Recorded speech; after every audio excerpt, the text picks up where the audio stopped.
Hello everyone, today we read and comment on the 14th paragraph of the second chapter of the second book of von Clausewitz, Vom Kriege, and the title being The Difficulty of Theory as Soon as Moral Quantities Come into Consideration. The text follows. Every theory becomes infinitely more difficult from the moment that it touches on the province of moral quantities. Architecture and painting know quite well what they are about as long as they have only to do with matter. There is no dispute about mechanical or optical construction, but as soon as the moral activities begin their work, as soon as moral impressions and feelings are produced, the whole set of rules dissolves into vague ideas. The science of medicine is chiefly engaged with bodily phenomena only. Its business is with the animal organism, which, liable to perpetual change, is never exactly the same for 2 moments. This makes its practice very difficult, and places the judgment of the physician above his science. But how much more difficult is the case if a moral effect is added, and how much higher must we place the physician of the mind? So, this is another very interesting consideration that von Clausewitz makes about the moral factors, the moral quantities as it's translated in here, but let's say the moral forces in general, when it comes to define the theory of the art of war, right? We have observed how fundamentally all these paragraphs are aimed in their ensemble to discard any positive, hence kind of scientific approach to the theory of the art of war, right? You can have some elements you can employ within the art of war that are naturally based on science and scientific evidence, on reason, right?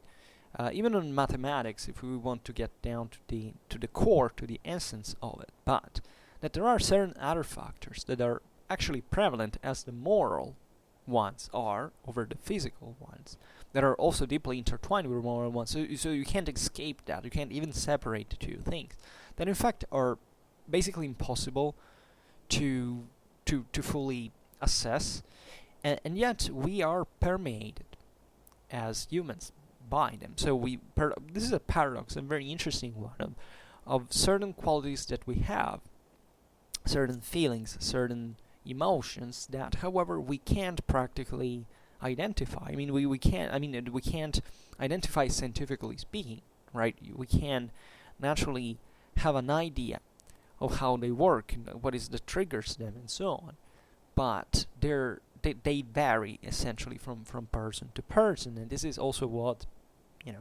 psychology tells us, basically, that there's no such thing like the norm, if not by approximation, regarding to certain things, like the human mind being so complicated that of course we all share some common basic features, but each and every one of us develops fundamentally a unique background that constantly influences everything we do, right? Yesterday we were having a very absorbing and interesting conversation with a YouTuber with a world of history, Harry LaFontaine. We were essentially reflecting. I will upload the video soon in the medieval Scandinavia Viking era playlist, and we were observing essentially this, that we all come with a bias, with a different with a subjective background, right? And that's what we have to understand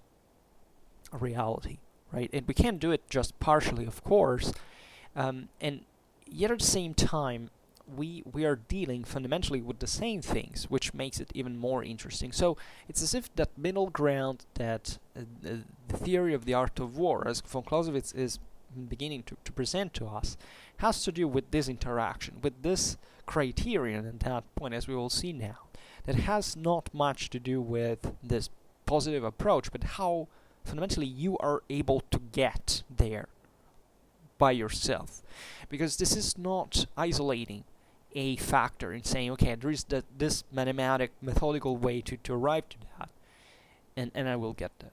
the problem here is to make things work in an extremely complicated system that we don't have fundamentally the intellective capacities to decipher, mathematically speaking, and that we have to cope with anyway, right? And we're posed all kind of in front of similar challenges, right? And that's also what, in fact, the theory of the art of war, as we will see now, will, I mean, in not today, but in the future, reading Vom Kriege, is also looking at what previous preceding events, outcomes have been, right? The theory, let's say, of the conduct of war, of the art of war, is fundamentally based not just on sheer practice, that is what fundamentally teaches you the most and best everything, but also with that perfections and integrates it complementarily. Military history properly meant, I mean, looking at what happened in the past and trying to develop this kind of feeling, this kind of that transforms itself at the end of the day into a sort of military logic, for which you can't fully define maybe certain aspects, but you have to guess certain things or to develop a certain sensitivity to such things that objectively will make sense. So this is very interesting because I make these videos with in between long periods of constant, sometimes even repetitive studying about certain topics, and I'm struggling constantly with this, right? I'm struggling constantly when trying to interpret certain political and military systems in a way that, of course, rests fundamentally on my personal experience and perception, right? But that at one point starts showing you, especially by comparing many things at once. And this is why military history should always be studied, like not focusing on just one tiny topic, but throughout all the temporal, like throughout all history. There are some sort of threads alongside. Like there are certain dynamics that, albeit constantly different, they can be compared.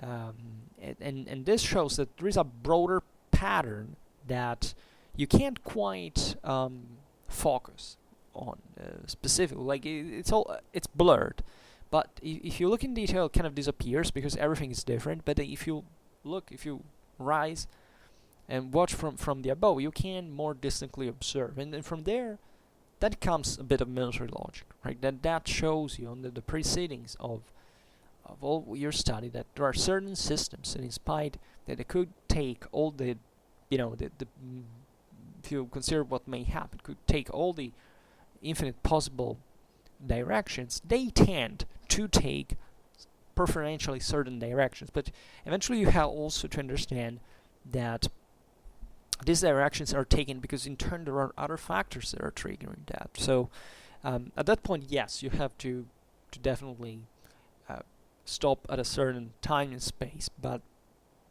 still the more profit you get, let's say the greatest profit you can get is by comparing multiple data at once, right? So that's why never think, if you're interested in military history and you want to understand how war works in general, never think that you can stop to, I don't know, a favorite time, like you become expert just on one period, one people, one country, because that doesn't work. You can't study military history like that. It's impossible. And it's even harmful because that distorts your perception of the thing, because it most likely, if you do that, is already because you have some bias that pushes you to understand, to look at certain things, not much for the sake of understanding how they really went, but just because you're interested in that specific team, right? That specific flag or squad, right? And squad, sorry. I think this ideas are quite important and very overlooked. And it seems in general also politically speaking, because as you understand now by following von Clausewitz's series, if you did it, because you may even come from this random, Google or YouTube search, or whatever you're searching that from,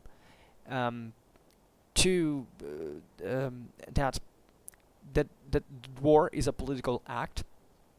So another very common mistake is to separate the two things, like pretending that war has, in reality, it is kind of disconnected from politics. This is what people often mistake. Von Clausewitz explains that politics and war actually are separated in the sense that they have two different dimensions, two different, dynamics and rules in which they operate, but they are never disconnected in reality. So if you want to study war, chances are that you and you do it profitably, chances are that you also will sensibly improve your political understanding, right? Not really chances, but pretty much certainty at this point, because that's it. And that's also what we tend to do, is that we fail, also politically speaking, to be open-minded, to be enough open-minded to realize that in order to understand whatever we're interested in, whatever we think is important and valuable for our own personal preferences that we all have, we need to broaden our horizons, because otherwise we are incapable practically of comparing our object of interest with anything that is out there, and giving it its correct value. And this is very difficult to do. Coming out of that shell is very difficult. Partially, we never leave that shelter in some measure, by some degree. But we can do our best to understand that there is more than that, and that comes not through feelings. It comes largely. Feelings, emotions can push you to change, like to make the difference. But at the same time, it's mostly an intellective effort. Like, you have to struggle to understand how things work, because you can't understand things simply. Nothing is simple, right? At least it may be, but just in relative terms to something else. So that's what studying war especially and shows you, because war is, let's say, much more direct than politics, or better, war is the most brutal and I don't know how to say that, but let's say, let me check, the most quick, speedy, even solution you can find, but it's still a political action, and that puts you under an extreme pressure also. So that's a war. It probably teaches you much more than you can imagine on politics proper, because if anything, it presents you with certain contexts in which you have to get rid of ideologies in order to understand how things really work. Like with politics, chances are that most of us will never be able to see that as if we didn't have any preference, and we weren't looking at that for the sake of that preference. With war, it's different, because war presents you with a much more, if you want, a much more democratic picture, where everything must have its own space, right, and its own realistic dimension. So it's a great exercise, and that's why also studying the Vom Kriege is so important. So yeah, looking at the title, the difficulty of theory as soon as moral quantities come into consideration. Fine.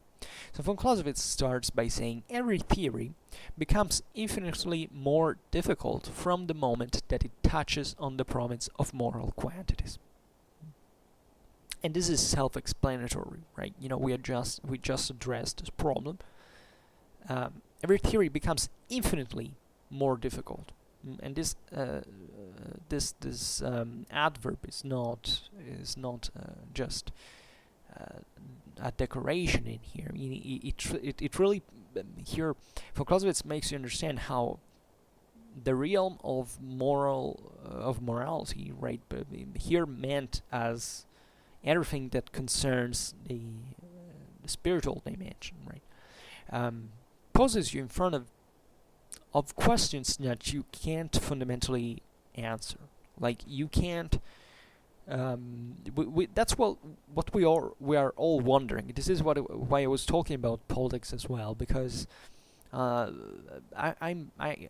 think that even the most ideologized person, the most indoctrinated person, at one point has doubts, right? I never believed in people that say, I have a blind faith in this, because people can say that, but I think that not even neurologically that's possible, right? There is, of course, a lot of hypocrisy, but we all know that we wonder constantly what's right and what's wrong, right? It maybe that doesn't affect us more than much. I mean, this also comes by degrees. Like, it's not that if this was such a Hamletic problem, we would all be frozen, and we wouldn't be able to make a choice, to take a decision and to act. And at that point, we need also something else, like further emotions that at that point become the real mover, right? And that's in fact what makes the difference, right? We do behave, we do live, we do a lot of things, and yet we always question what's going to be next and whether our choice was good or not. And sometimes we come to assess it maybe in kind of a satisfactory way, but it's never definitive, I think. So this, if you haven't heard the previous paragraphs, basically von Clausewitz has criticized the merely kind of material and scientific approach to the theory, to the construction, for the construction of the theory of the art of war, right? So, and he has tributed the right objective importance that material aspects and scientific method should have in the understanding of war, of the sense of history of politics, right? But he says, what he's saying right now is just insert this variable into the equation, and basically you will be able to transform the system in ways that with the solutions of which can vary in an extremely broader spectrum, right? You can here it gets complicated, because it's not really a matter just of how and what. I mean, it's obvious that we know how humans behave statistically in certain ways, but it's their interaction that, I mean, first of all, that it's not that easy, right? It's not. We know why humans do certain things usually, for example, but once again, we don't know clearly whether everything is so. I would say psychology, in part today, is still a healthy discipline in the way it functions, because it's very empiric. As far as I know, in psychology, the majority of researches are based on this series of statistics, of samples that are taken, like from a pool of certain amount of population that tells us certain things, and all gets down to interpreting why the research gets the result that it does, right? What is that intervenes at that point behaviorally for those people to act in a certain fashion, right? So that's a healthy antidote for dogmatism, I think, from a methodological point of view at least, because then you can of course interpret this data, but through your own bias, but you also have to be aware of the complexity that lays behind this, and we generally know it is the case. So at that point, it's already complicated to understand why humans behave like they do. You can imagine how complicated it is to think at all humanity behaving in a certain way, which means in terms of interaction, what politics and war essentially are. What the outcome can be, and von Clausewitz's answer is, just try it and see what happens. And what happens is that we basically don't know, and that there are a lot of things that, aside from our, sometimes strictly material and physical lack of material and physical understanding, we can't even base and found when we're thinking about behavior and what will be next, right? How can you predict these things? Think about the theory of chaos and how that is obviously conceived. Like we live, there are kind of different levels of things that happen that we kind of try a bit more importance to. And guess what?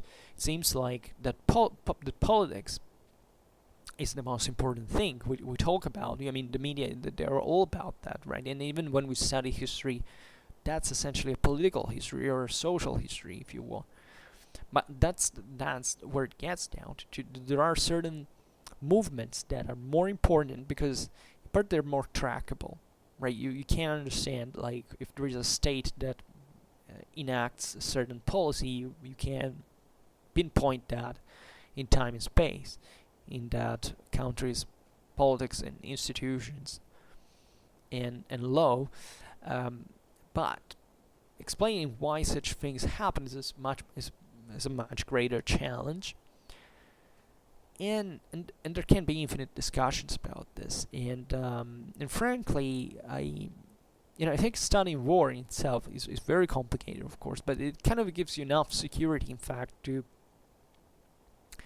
realize that war in this sense is very, the way at least it brings, if you really study it for real, not as we were saying before, like because you have a political faction that you prefer. You understand that tends to be a fair play activity, right? When you study battles from sources, etc., you tend to know in detail certain things and make you understand that things are always more complicated than what they actually seem, right? So I say this also because on this channel, but I make many videos, for example, about certain peoples or countries or in history, like, and especially talking about war and their military.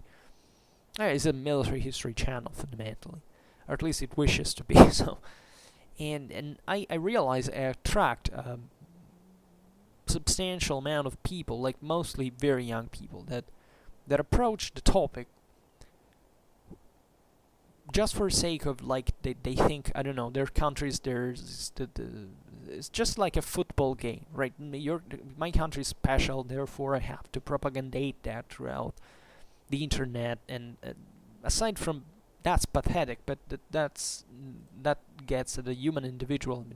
I don't want to transcend from my neutrality here, but it's like it's uniquely driven by complete ignorance of real actual history, and in that case of actual military history, and how even its ABC works, right? And so von Clausewitz invites you to realize this, and he also provides you a guideline on how to interpret the data you have, right?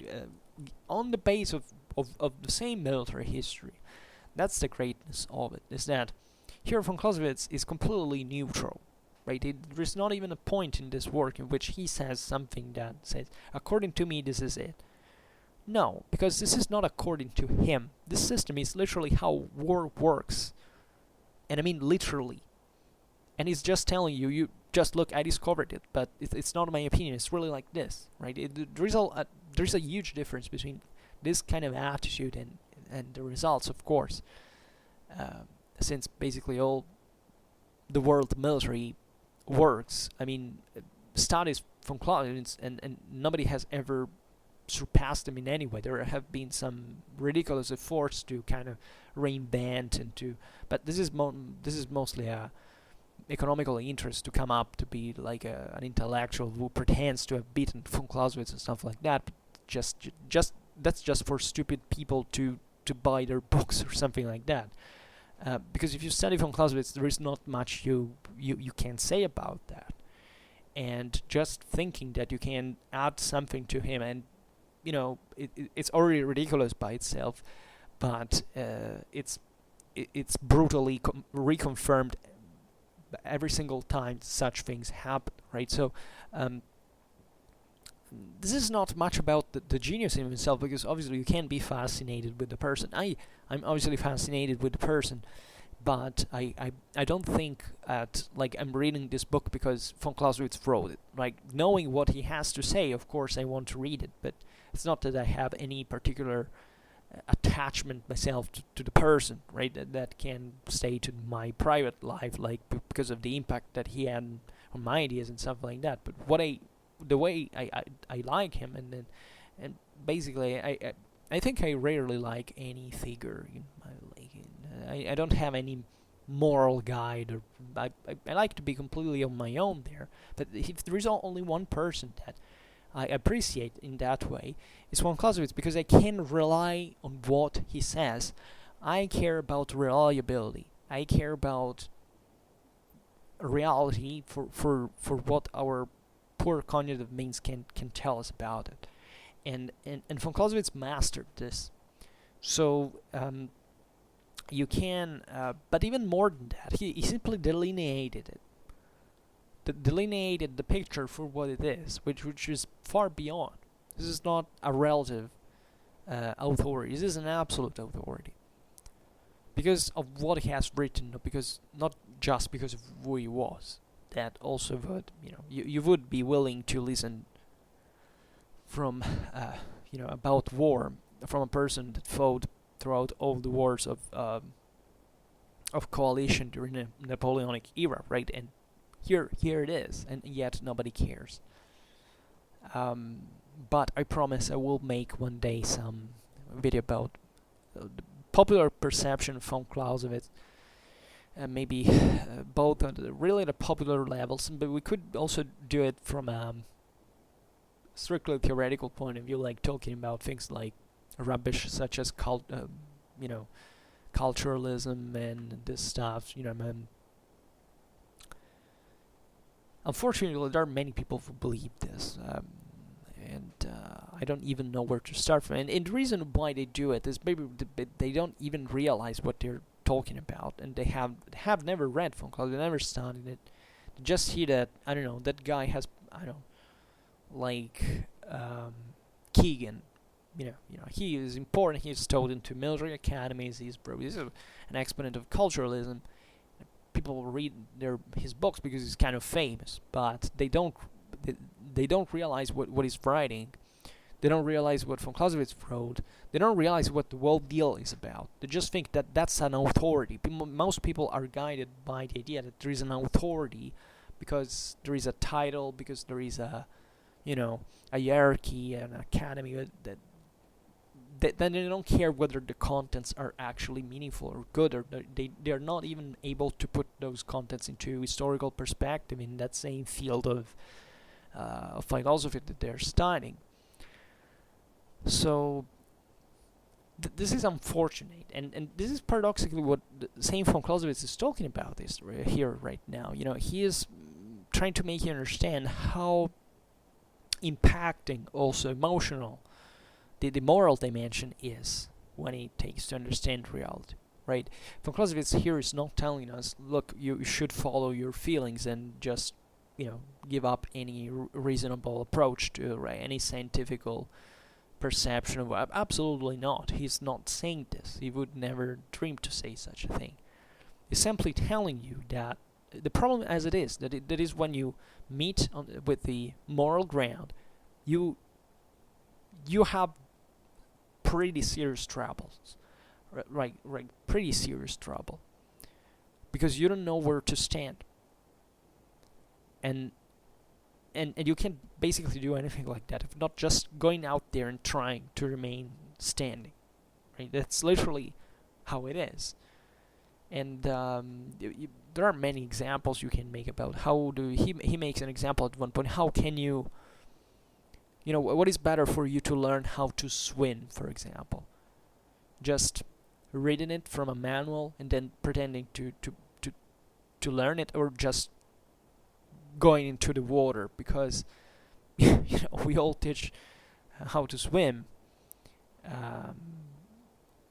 I believe in the second way, like we all learn and teach same time how to swim in that way. And here from Clausewitz says, going on, because we didn't finish the phrase, but he said every theory becomes infinitely more difficult from the moment that it touches on the province of moral quantities, right? So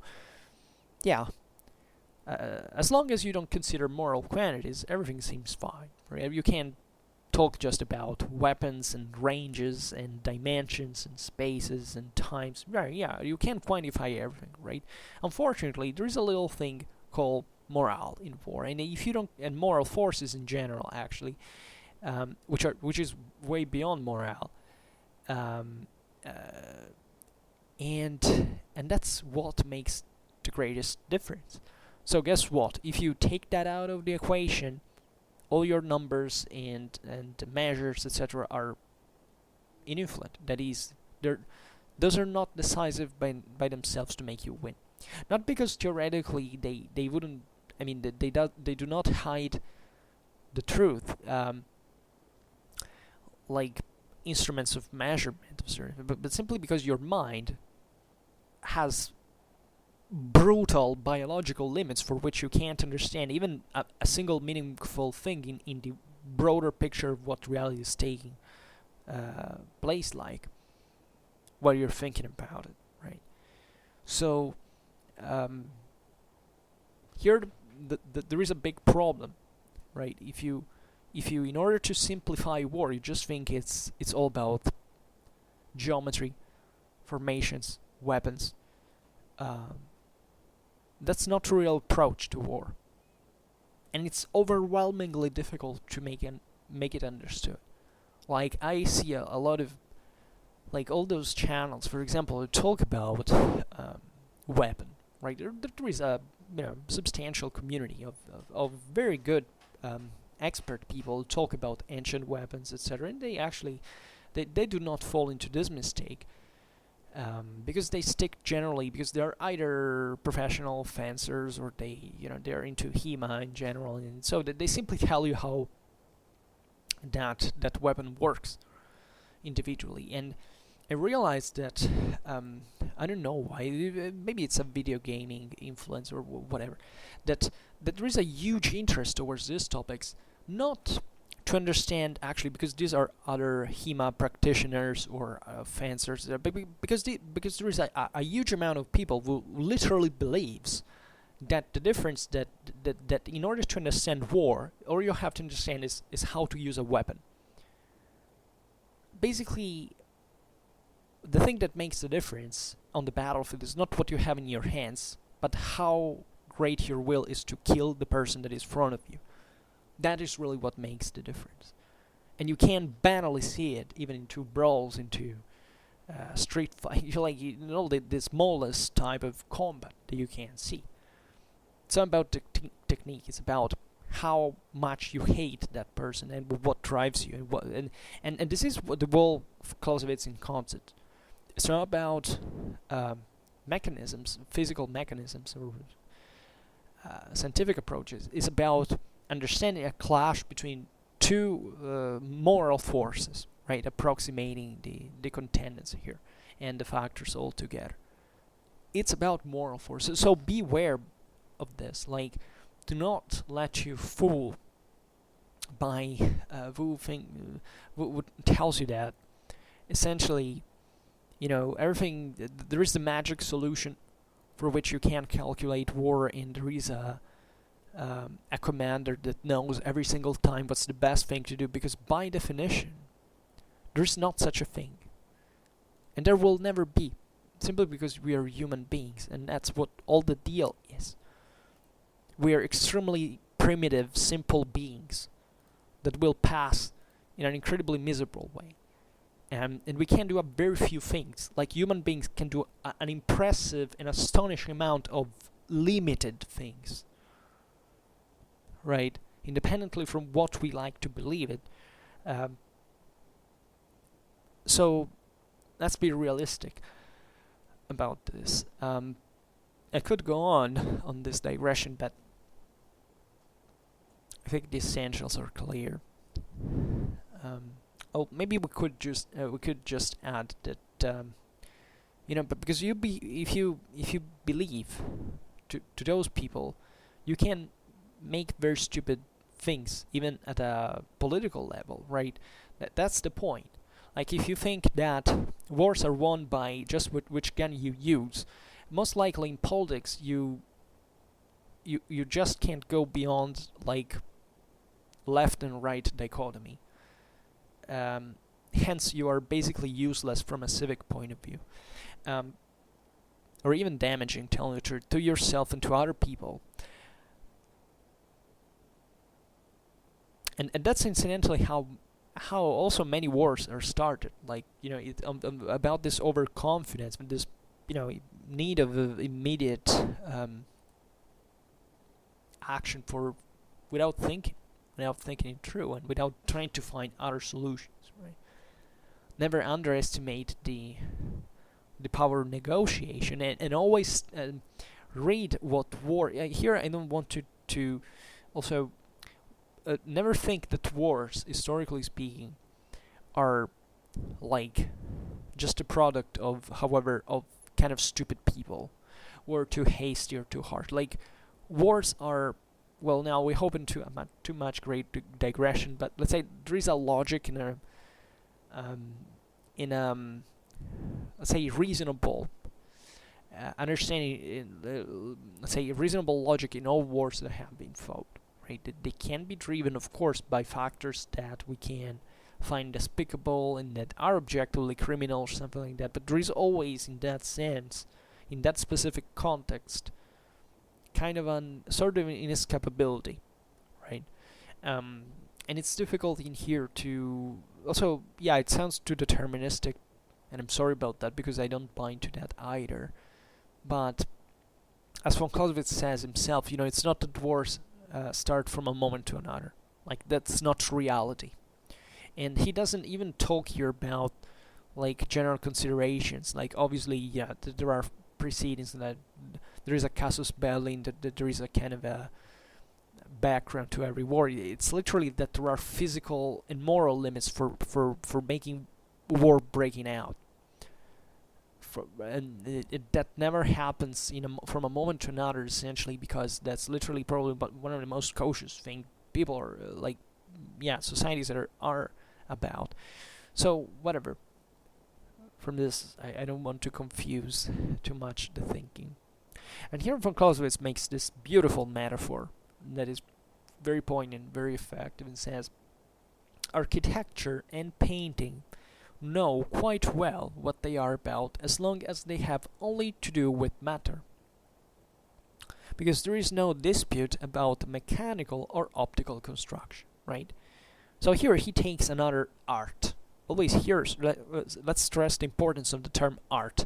That is not the science, the theory of the science of war. This is a theory of the art of war, and implicitly also those theoretical systems that we have seen before that are based on kind of science and a positivistic approach, basically recognized implicitly by sticking to this material side of the story, the impossibility of dealing this with a science that literally considers every single factor, scientifically speaking. Because if you abstract and you consider just physical factors, material factors that you can't calculate, you what you have done, you have done this implicitly because you needed and you chose deliberately to exclude the moral dimension of the story because you realized it was too difficult to cope with.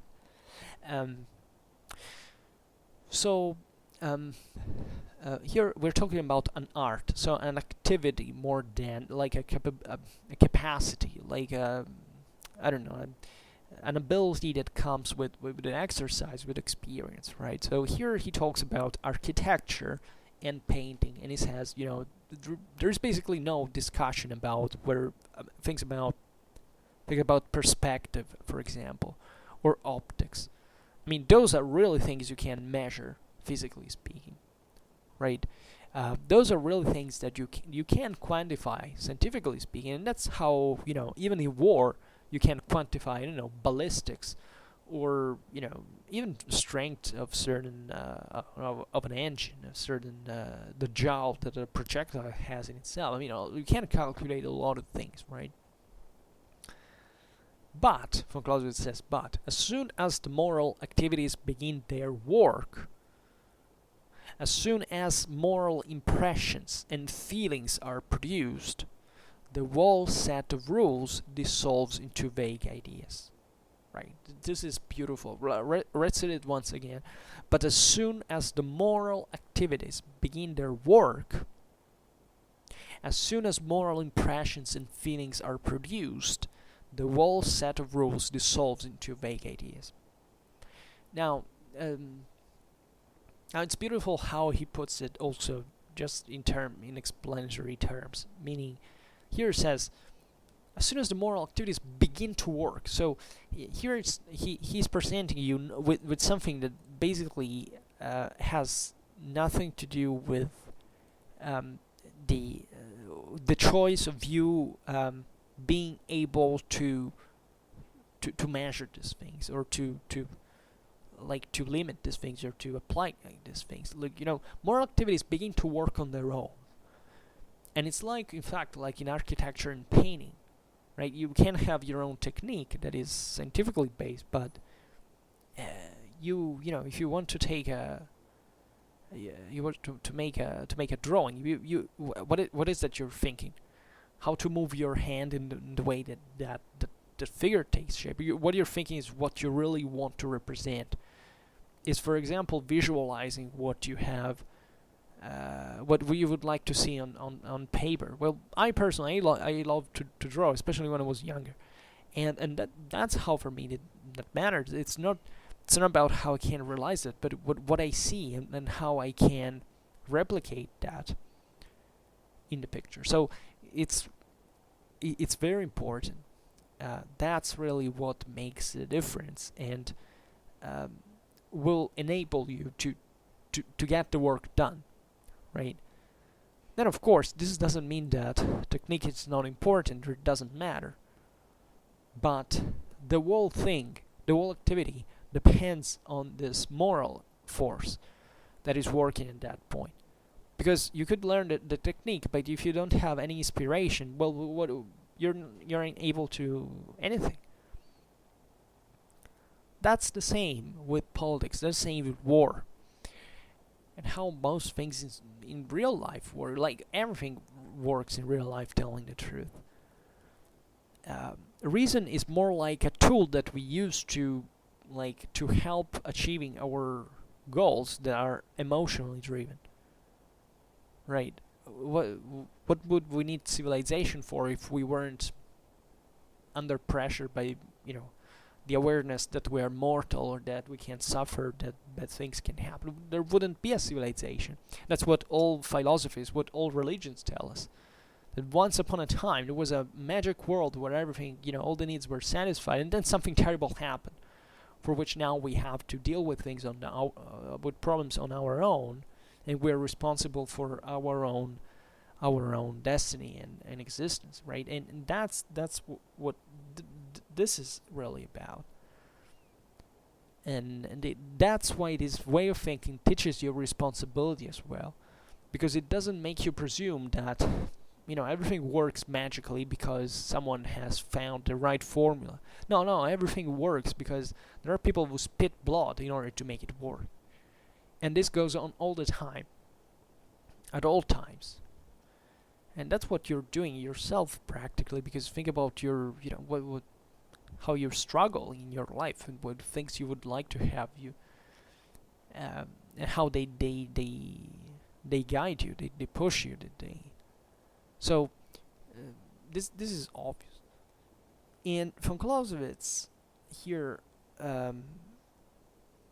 says, as soon as the moral activity is beginning their work, but as soon as moral impressions and feelings are produced, which is also to say that there's not just obviously this creative side of ours. There is a world that sparks, that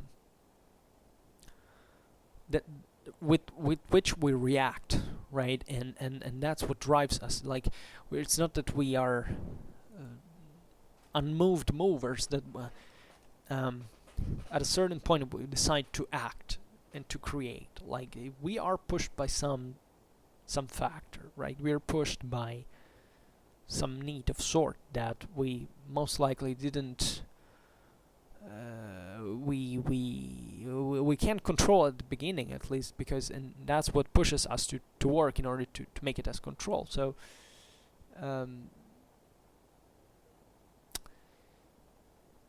these feelings, impressions are produced, moral impressions and feelings. Oh, now consider this, that is not just a feeling, it's also an impression. That is, we get a picture, we get some general picture of what we're dealing with, and not necessarily this picture is real, right? It's like, in fact, like with drawing. Let's keep with this example. When you're drawing, you have some vague idea in your mind. It's like a dream. You most likely have an idea of what it could be, but then when you draw it, well, it's going to be different.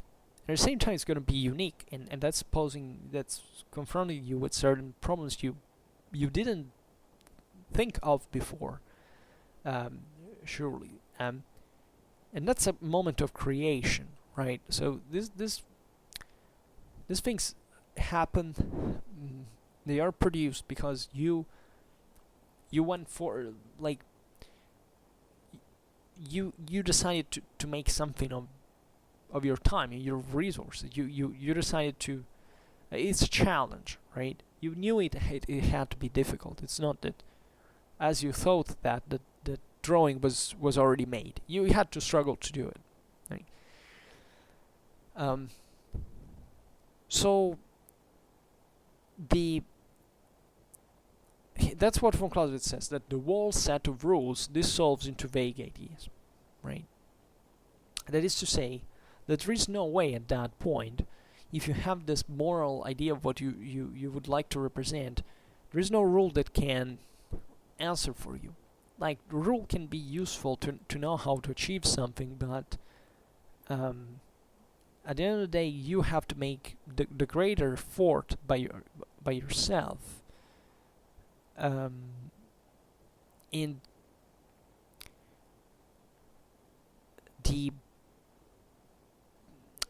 the feeling here is devastating, right? It makes you understand how we're then on our own, and there is even a sense of freedom, however, attached to it. That is the freedom of the explorer, of who wants to discover and to express oneself in a way that others hadn't really, let's say, you are attracted by that. This is what also von Clausewitz says, that fundamentally we are attracted by challenge. The human mind is, and we know this psychologically speaking, actually, that the human mind is attracted by chaos. Like, human mind is attracted by chaos to order it. Like, we have this capacity. There is an idea of putting order where there is disorder, right? So that's also where the fascination with rules comes from. But it's way more than that. That's just a consequence. What is really leading the thing here is how the moral strength that pushes you to do certain things. That's really important. That's really what makes the difference, because it's this insane, if you want, attraction for the unknown, for what can be theoretically, and this is probably not just because we have nothing better to do, but probably because we know that the unknown can help us. There can be other options, and there is a struggle. Like, this is a costly growth. It doesn't come like immediately without any. It's not. I mean, it's spontaneous, but it's not so banal. It's not so intuitive or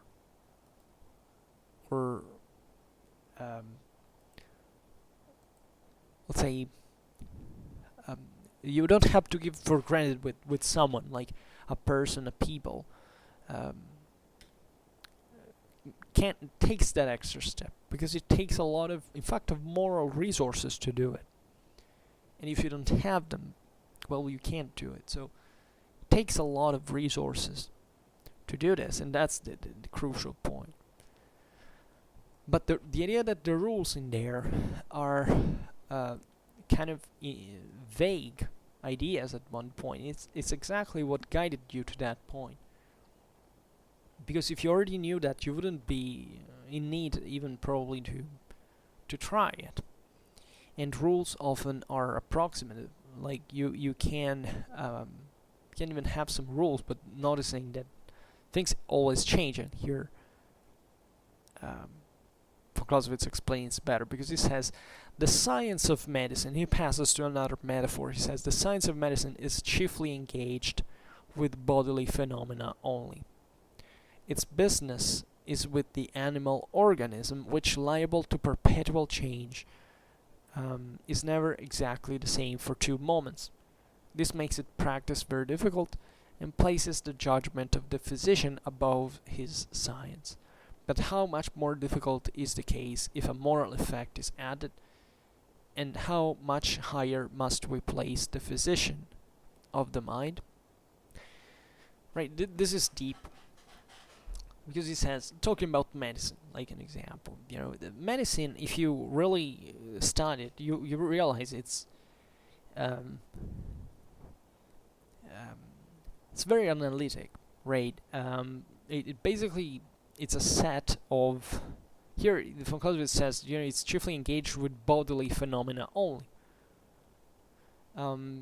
Indeed, meaning even psychiatry, for example, is it's fundamentally not much about, like, for example, that psychoanalysis is seemingly, now it has fallen, like I'm not saying it's useless, but it's not really a science. It's really like engaging the person in a certain path that which this person can benefit from, to make a bit more of clarity on certain aspects, but that will not cure the person.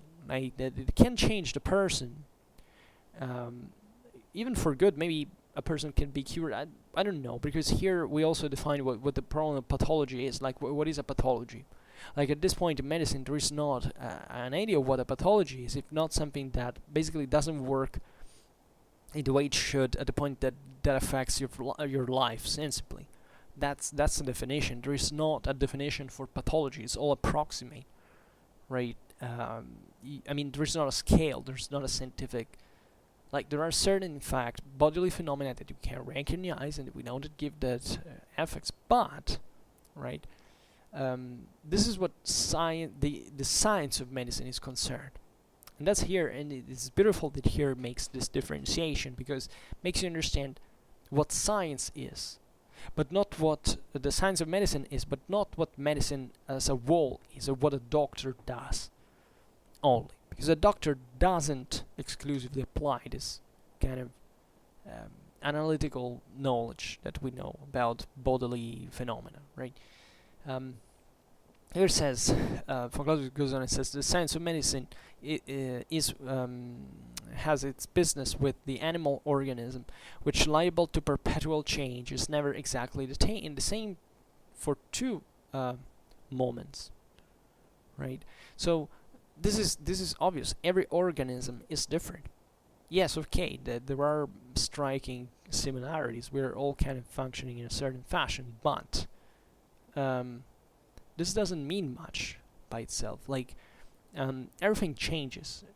We don't know, like, even what certain substances, certain tissues, how certain mechanisms actually happen. First of all, we don't know it, but secondly, we have a great deal of difficulty to track them.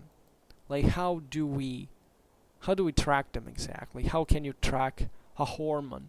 How can you know at a given moment how certain aspects are affecting certain phenomena are affecting the whole system overall? Like, it's very difficult to do it. Like, you don't just you need an art at this point. You need the art of understanding how things can vary at the point that complicates the picture, because it's not a science anymore. But it has become an art, and at that point there is a criterion, right? And here von Clausewitz explains it. He says, this makes the practice of the science of medicine, very difficult, and places the judgment of the physician above his science, right? Yeah, this is obvious. Like, the doctor, in order to why do we care about experienced doctors more, right? Because we know that even if there is a science of medicine, the way you actually cure someone can enormously benefit from previous experience in similar cases, right? So there is something additional that becomes extremely valuable and that is going to make the difference. Not much on the base of what we know about medicine, but how the doctor is able to cure with his criterion, with his judgment that goes beyond what a scientific approximation can show, right? So that's why there is a lot of practice in medicine as well, because we all know that you can have all the best marks in medicine at university, and then you can be like a completely inept doctor because you're not capable of understanding anything of how an actual patient is to be dealt with, and his pathologies are to be cured, right? And in reality, in practice, and this is the massive difference between science and art. And that's really what makes the difference. And so with medicine is a bit more difficult in the sense, it's a bit easier in the sense that it's obvious how science is important at the same time. And in fact, von Clausewitz says, but how much more difficult is the case if a moral effect is added, and how much higher must we place the physician of the mind, right? You have to be able to understand people as well. That is not easy. It's not easy. It's dramatic. You can't simply think that everything has to do purely with knowledge. This is what people thought, in fact, incidentally, in the 19th century, in positivism. They thought they could achieve a knowledge of reality at the point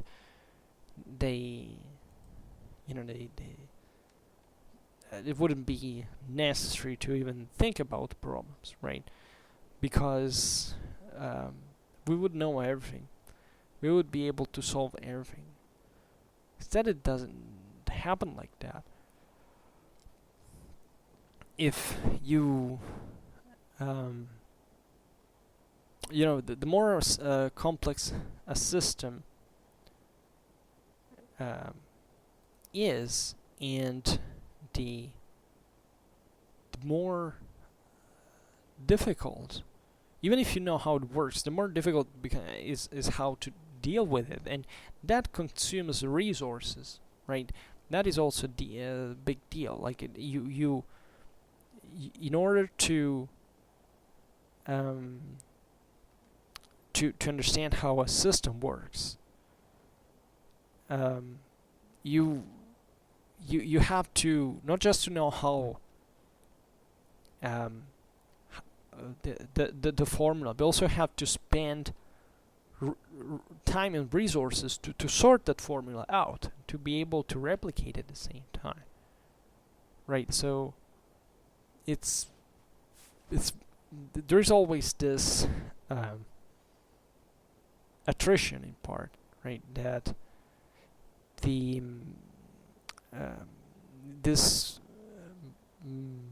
extra difficulty that you can never erase from how you have to deal with problems, because you can even arrive to knowledge of something, but that will always be difficult in the way. I mean, it's always going to be different in the way it manifests on another occasion, on other occasions. So, yeah, it's definitely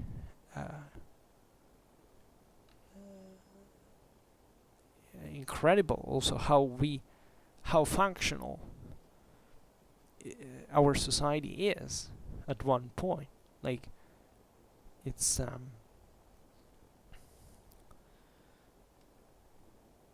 yeah. So, well, no, I'm so slow at talking because usually I don't do it. I started watching pictures on the internet, but I think you got the point now. And you see, every step we take with von Clausewitz, sometimes it's a repetition, but it's never out of place. Like, it's always fitting with the context we're discussing, and it helps us to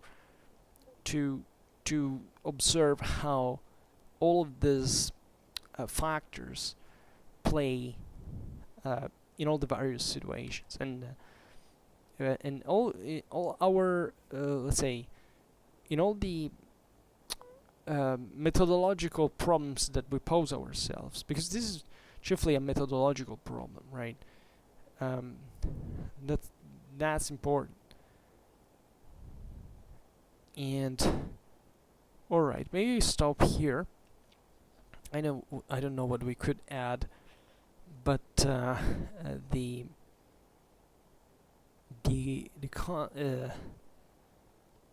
concept here is also more less controversial than it seems. Just try to, from this paragraph, think how let's say, how difficult it is to evaluate what a reaction can be. Think about relation with people, right?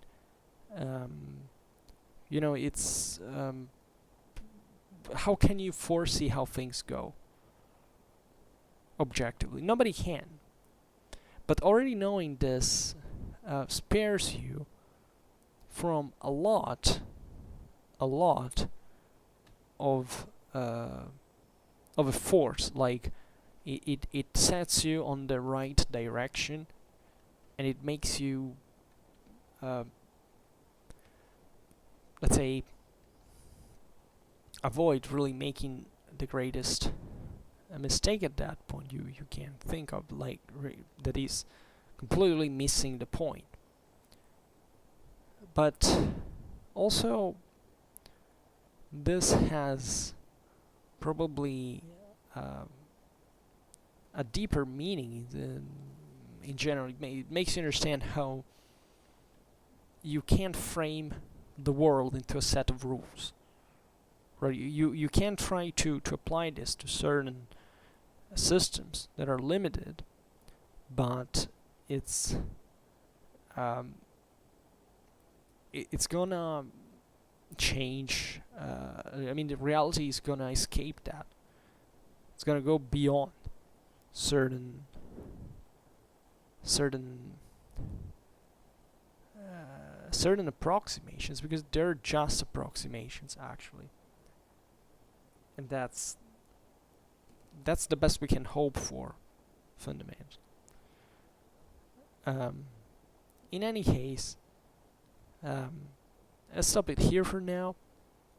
Sorry it got slower towards the end, but I'm still watching those pictures. And alright, I just hope that you enjoyed this video. If you did, please share it, otherwise leave a like, or subscribe to my channel if you're interested in my upcoming contents. And for now, I thank you heartily for listening to me. I wish you a nice time, and see you next time. Bye.